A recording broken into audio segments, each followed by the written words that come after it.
Le surhumain ne mourut pas. Il vacilla, tomba à genoux, le souffle haché par une douleur qu'il ne connaissait pas. Son cœur battait trop vite, ses veines semblaient s'enflammer. Sa peau se tendit, se fissura, ses os craquèrent, son cri se mut en grognement. Ses doigts devinrent griffes, sa mâchoire s'élargit, des poils noirs recouvrirent son dos. Il ne savait plus s'il était en train de vivre ou de disparaître. En quelques minutes, il n'était plus un homme, il était devenu autre chose, un loup-garou, le premier. Et si cette mutation apparaissait d'abord comme une malédiction, elle se révéla rapidement être une transformation maîtrisée, presque ritualisée, où l'intelligence et la volonté restaient intactes, où le passage à la forme bestiale n'était ni une perte de contrôle, ni un accès de folie, mais un choix, une réponse directe à la présence d'un ennemi, une manière de revêtir une peau plus apte à déchirer, plus forte, plus rapide, plus féroce, car cette mutation, bien que brutale, offrait à ceux qui la portaient une puissance légèrement supérieure à celle des surhumains ordinaires, comme si le feu qui couvait en eux avait trouvé une flamme plus pure. Chaque morsure perpétuait le cycle.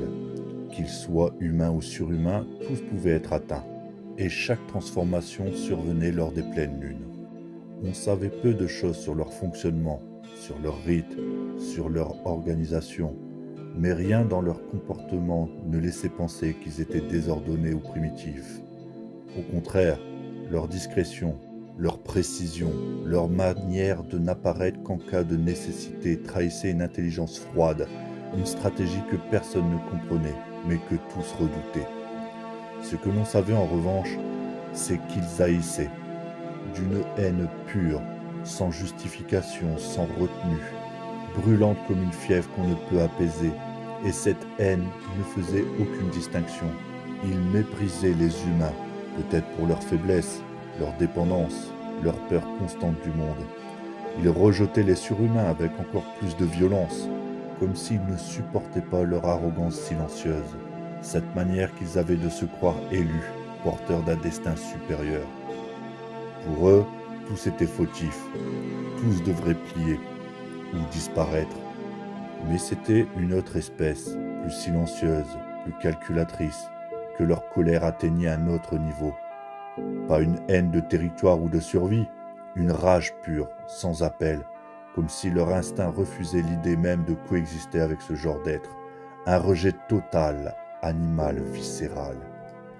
Et puis un jour, ils disparurent. Il n'y eut pas de cris, pas de cendres, pas de tombes, seulement le souvenir d'une dernière bataille évoquée à mi-voix dans les recoins les plus sombres des tavernes et des sanctuaires oubliés. Une bataille que personne n'a réellement décrite, mais dont l'issue est connue. Les loups-garous ne réapparurent jamais.